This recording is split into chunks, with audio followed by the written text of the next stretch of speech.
Stephen, thank you so much for joining me today for episode 3 of Cultivation Chats. Really glad you're here. Thank you. I'm happy to be here. For everyone who's watching, probably not many of you yet. We're still kind of getting this thing off the ground. But Stephen is a dear friend, mentor, and has been kind of an amazing resource as I've navigated professional changes, started seriously working on my book, and he's just a fount of information. Started out in journalism, and he still does work in that area as a book editor, teaches journalism at University of Tennessee, and does a lot of amazing strategy work for a lot of really smart folks out there. So Stephen, I'll let you give a little background about yourself, and then I'd love to just chat with you about kind of how you decided to do what you decided to do and how you went from there to where you are today. Sure. Well, I grew up in New York, and I was going to be the editor of Sports Illustrated when I was 9 years old. My grandmother bought me a subscription to Sports Illustrated. I was very into sports. I can still tell you the starting lineup of the 1969 Mets. Amazing. And I remember listening to the 69 World Series with a transistor radio under my desk in Spanish class. But I was very into sports, and so I started reading Sports Illustrated, and for the next 25 years, read the magazine cover to cover. So I always kind of knew I was going to be a writer, editor, something. Mm-hmm. As time moved on, I thought maybe I'll be the editor of Esquire. So I expanded out a little bit. But I worked in New York publishing after college for about a decade on various publications, parody work, and I'll talk a little bit about that. But then in 1988, I had a bunch of friends moving to Tennessee. That's so interesting. And it was like, why is that happening? But there was a company called Whittle Communications that had started out as a company called 1330. It was called 1330 because their advertising focus was kids between 13 and adults who were 30. That was their focus. And they did custom publishing. And I had a bunch of friends from New York who were moving down here, and I checked out the company and I was recruited, and I thought, I'll come for a year. Mm-hmm. What can it hurt? It'll be great for my career. It'll be fun. I'll meet a bunch of people. Well, here we are 32 years later.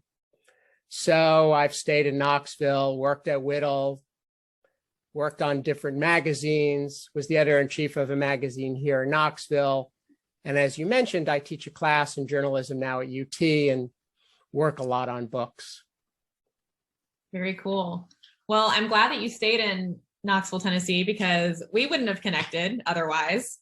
Well, that's right. No. Well, thank you. I don't know what I'd do without you. You're very kind. So that's sort of my background. And, I work a lot with students to try to help them think about their careers, think about how to navigate a very fast changing publishing / editing world. Yeah. But I think at the root of it, a lot of the fundamentals that I was learning about a long time ago really are the same. Yeah, I think that's so interesting. I mean, we've talked so much about networking, positioning yourself smartly, both, by choosing one job over the other. Maybe you take one position that pays less, but is working with somebody who can really help launch your career, or choosing one program of study over another. And I know, let me turn my phone off here. When I was in college studying creative writing, no one ever talked about what would come next. How to decide, what do I want to do with this and why? How am I going to make money from this? The one time we had a professional writer come to a class near the end of my 4 years at this college, once I should have already been, in internships and things like that. it was a freelance writer, and he came in and talked to the class about how to make money as a freelance writer, which is basically the most difficult way to make money as a writer. And no one takes you seriously fresh out of college. I mean, you have to have had some background beyond just study. And he talked about how, well, all you have to do is decide what you like to learn about and write about that, and just write a bunch of articles that nobody's asking for and send them out and hope someone buys one. And then you get a byline and then, you know, go through it again. And it seems so nebulous and foggy, as like, this cannot be the best way to plan a future, create a career, make money as a writer. It just didn't make sense to me. So, you know, I know you had some very like specific goals, but like once you decided, okay, I'm going to be a magazine editor, well, I wonder how that even came to mind, because you're looking at a magazine and realizing, well, someone edited this. What does that even mean, right? Or, you know, from the case of advertising, looking at a billboard and understanding, oh, there's a creative director, a graphic designer, a copywriter, a project manager. I mean, there are so many positions behind all of the things that we see that we're professionally interested in. So I'd love to know just how you kind of developed that recognition and then created a plan for how to get what you wanted. Yeah, well, I love magazines. And I have always loved magazines. I love the feel of a magazine. I love the paper. I love the layout. I always just really enjoyed looking at a magazine. And I always looked at the masthead. I knew fairly early on, look at the masthead. I didn't know what everybody was doing. Sure. But I knew there were a lot of roles.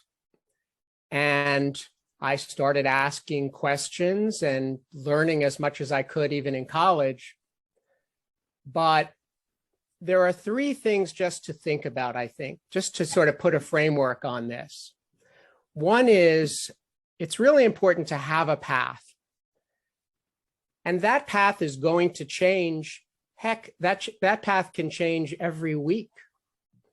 But you still have a goal. So you still have a sense of where you might be going. I think that's really important. And I'll talk a little bit more about that.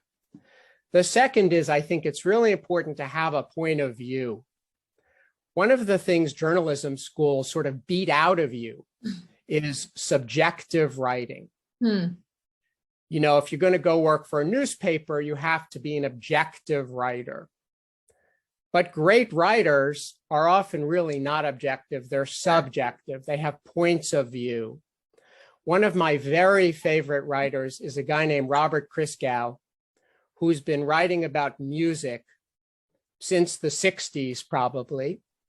And he wrote for the Village Voice and continues to have a Substack. He's brilliant. But he has a real point of view about what he likes in terms of music. And I have to incorporate that into my reading when I read him, because there's a lot of stuff I like he doesn't. But he's also a brilliant craftsman. I mean, he's, you know, there was a movie reviewer named Pauline Kael, for example. Everyone should read Pauline Kael. Okay. And Pauline Kael, you know, there are like Paulinites now for people who kind of copy her. Well, Pauline Kael was all about the director. And you knew that when you were reading her stuff, but she was a real craftsman and just great writing. She rose to the top because she had a point of view. So I think that's very important as well. And the third is, it's really important to have an objective way to track your progress. So that goes back to number one, in terms of a path. You know, I got a job at Home Video Magazine. You know, this was at the height of VHS versus beta. Yes. And HBO was the only sort of, you know, was the only other channel you could get. You could get Nick Games and some movies. I was at the very first press conference. There was this new cable channel that was going to happen. And so my editor said, go to this press conference. And there are all these rock stars there, and they were talking about doing like videos for music songs. Oh my God. And nobody really knew what the heck they were talking about. And of course, it became MTV. Wow. And it was very cool. Anyway. I always chose my friends based on who had MTV because we didn't have cable, and I was obsessed with watching music videos. Right. I mean, everyone was, and it made rock stars in those days. Music videos were cool and important. And, you know, there are directors today directing movies who cut their teeth on music videos. So it was a big deal. Anyway, so I was at home video and meeting people and writing. I knew a lot about sports. And again, this goes back to knowing one thing really well, to your point earlier. And we were writing about sports on television. Nobody at the magazine knew anything about sports. And I raised my hand and I said, well, I'll write the previews. Amazing. So I was 21, 22, and I had a column in a national magazine because I was the only one who knew about sports. Interesting. So it's really important to have one thing you know really well. You know, we talk about generalists versus specialists a lot. And I do think it's important to know a lot about a lot, but it's also important to know a lot about one thing because you never know when that's going to come in really handy. You know, my copy was redlined a lot, but I can still pull that stuff out and I'm very proud of it. Yeah. So home video folded 6 months after I was promoted. I learned a lot about the magazine industry when I was 22, 23, because magazines come and go all the time. Yeah. And it folded at Christmas and it was terrible. But I had worked very hard and I wanted everyone there to know they could count on me. And so the editor started a company called American Parody and Travesty. This was pre-Spy magazine, and we were going to do parodies. Oh my God, that's amazing. And so 3 months later, he hired me to run the office and be the associate editor on Playboy, which was a parody of Playboy. Oh my God. Was it all about boars? I'm sorry? All about boars? It was, you know, all about Hugh Hefner, actually. Oh my gosh. Okay. Yeah.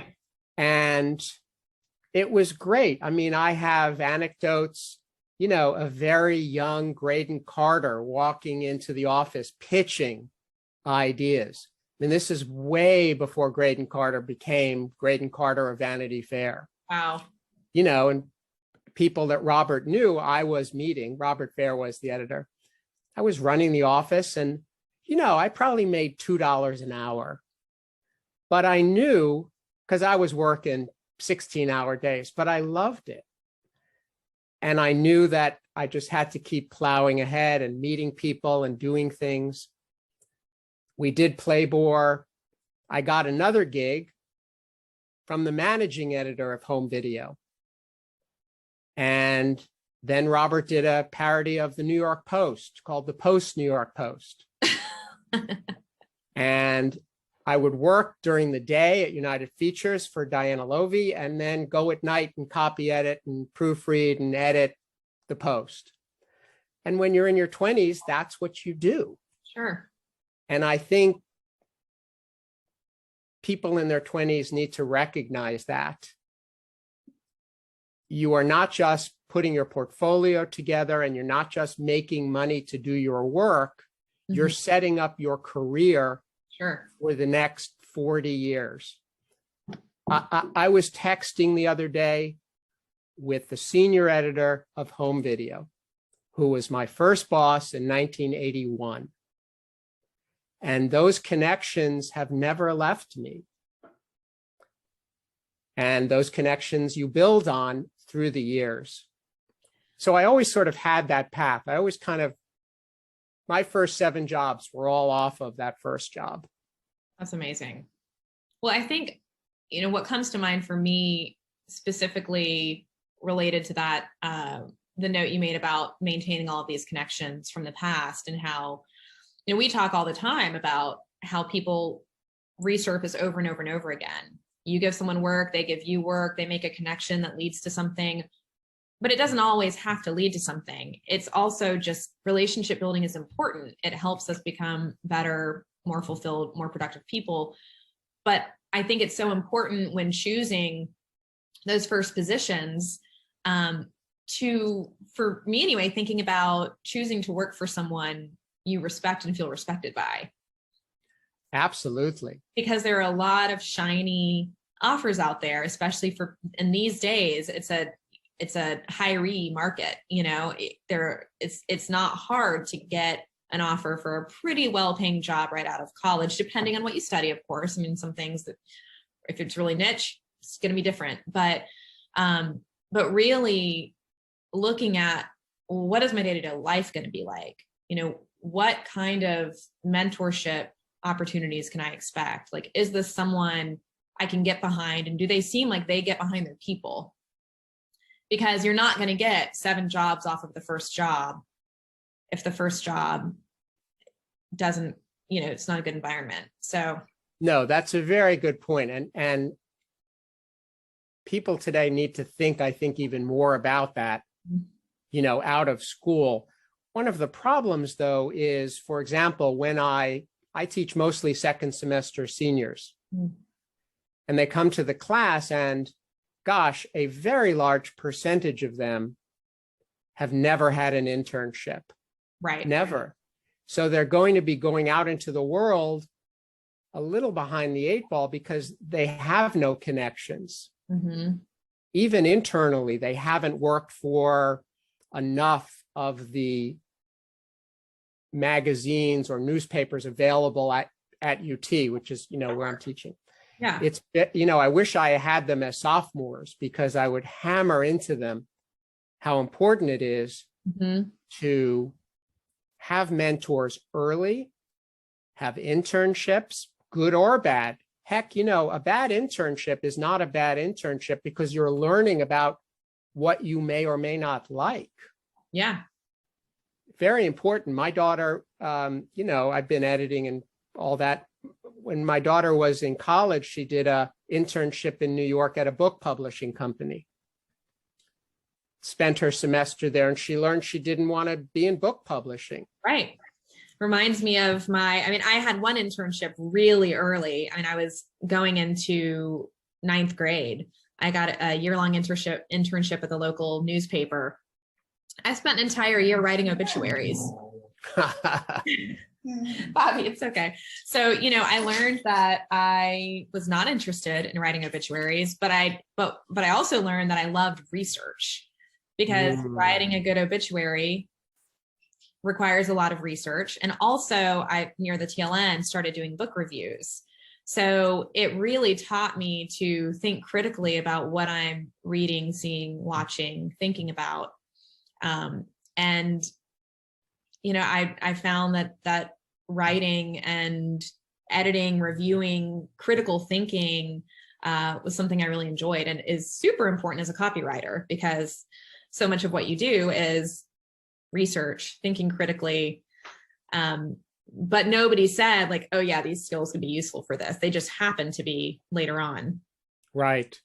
The other thing that's really important, and why it's important to start early with internships and mentorships and all that, is not enough students, not enough people in their 20s are willing to engage in what we might call informational interviews. And mentors can help you set up those informational interviews. What is an informational interview? Talking to someone in the field just about stuff. Okay. And as an example of connections, when I was working on the Post New York Post, the art director at the time was a woman named Paula Scher. Hmm. Now, Paula Scher is one of now the most celebrated designers in the country. Wow.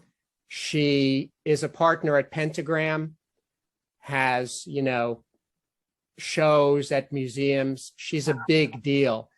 In the 70s, she did, you know, covers for Dylan and Billy Joel, and she was an art director at Columbia. I mean, I haven't talked to Paula in 30 years, but I know I made an impression and we had worked together. So I feel like I can help if someone needs to talk to her. And sure enough, I set up one of my students with a conversation with Paula when they were getting ready to graduate. It's amazing. That's how it all sort of comes together.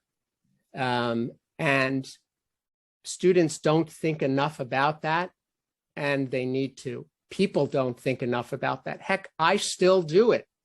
I'm 4 decades in, and I still reach out to people cold all the time. Hey, I'd love to just talk to you. Well, I think, you know, no one feels bad about being asked for insight. I think it's really important to show interest and ask questions. The best advice I think my grandmother ever gave me, because I have a really difficult time asking for help, is that, you know, asking for help, it does 2 things. And whether it's help or advice, whatever it is, it allows you to show the other person what you value in them, and also creates an opportunity for them to feel like there is an opportunity for reciprocation. I mean, this is the stuff of relationships, right? Bobby just hears somebody out there. Come here, girl. And gonna say hi. Come here. Hi, Bobby. Hi, baby. And that was so helpful for me to think about, because instead of what I used to feel, which was like kind of almost ashamed that I should have a question or I should need help or advice, now I'm like, this is just a great opportunity for a conversation, getting to know somebody better, making myself available to them as well. And I think, you know, so many of the people I know who are, you know, just now in college or recently out of college, there's often this perception, I think because of the world we live in now, where everything we do is our resume, right? Social media, everything just feels like I'm putting all myself out there. People expect that all you have to do is a good job and people will notice and you'll get rewarded for that, and like things will happen for you. But it's just the same today as what you were describing. You got to put the time in. You've got to, and I think it's okay not to know what your plan is at first. I didn't.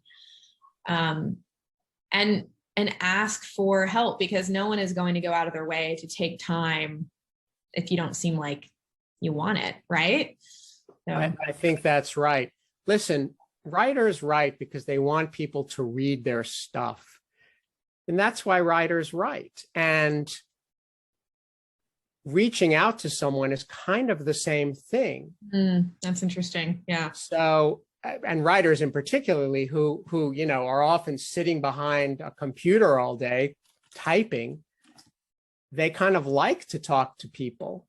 Yeah. Now, you know, there are grumpy writers too, as there are grumpy people in every field. But I think particularly in this world, writers and editors tend to be generous with their time, but you have to show interest. Sure. Yeah.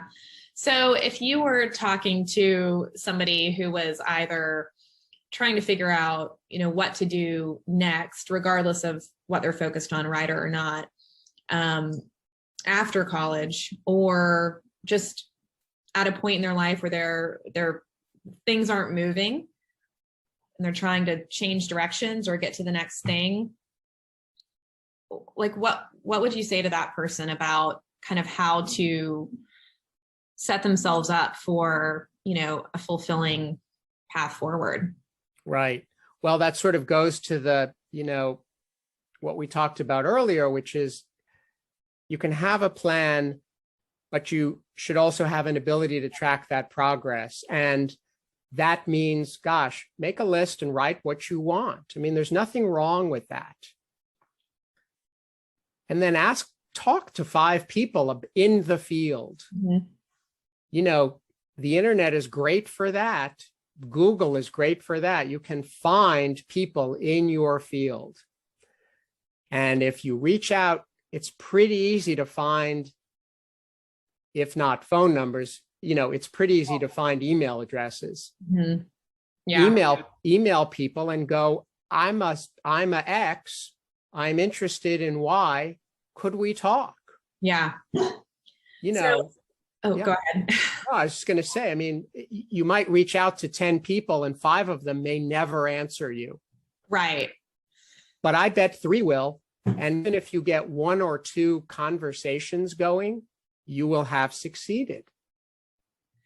So, you know, this reminds me of when I moved to Carborough, North Carolina, several years ago. It was after college, before I got into advertising. And I was still trying to do journalism. Yeah, I was reaching out. I was doing a lot of writing for free for different blogs. I was doing a lot of craft writing. So writing about craft, writing about makers, and writing about writers. So I was doing, I started doing book reviews for the Carolina Quarterly, which, you know, I didn't attend UNC Chapel Hill. I attended UNC Asheville, but I just looked, I knew I wanted to continue being in that space, becoming better, making a little bit of a name for myself, you know, maybe hopefully finding something that would give me an answer about, you know, what's next. And so I found out who the editor was. I asked them for a meeting and I just said, hey, I just want to know if there's anything I can do to help. Here's some samples of my work. Here's the kind of thing I enjoy doing. And next thing I know, I'm doing book reviews, you know, both poetry and nonfiction. And I'm writing articles based on interviews with people like doing really great work out there. But, you know, where I kind of stopped was not knowing what to do next. So here I was doing this writing for these blogs, and I was writing for the Carolina Quarterly, and I was trying to think about, you know, okay, well, what does someone like me now do from here? And I think that's where a lot of people stop. Mm-hmm. You're getting some yeses, you're doing some work, you're feeling good about what you're doing, but where do I go from here? So, you know, if we had known each other then, what would you have said to me? Because I know a lot of people are in this position, whether it's a writer or maybe it's a maker who has started selling their work, and maybe they have a few retailers they're selling to, and they're getting into some craft fairs and they're making a little bit of money, but they're not sure, like, okay, is this it? What now? Yeah. What would you say to that? Yeah, I mean, that's when you need to make connections at sort of the next level. If you're a writer, I'll just use that area since that's the one I know. You know, you've got clips now. It's right. Why it's so important, particularly when you're in college. You need to be doing that because you've probably got time. Yeah. You don't have to worry quite as much about making money. Now, some people do, I recognize that, but maybe not as much. Yeah. And so that's the time to start.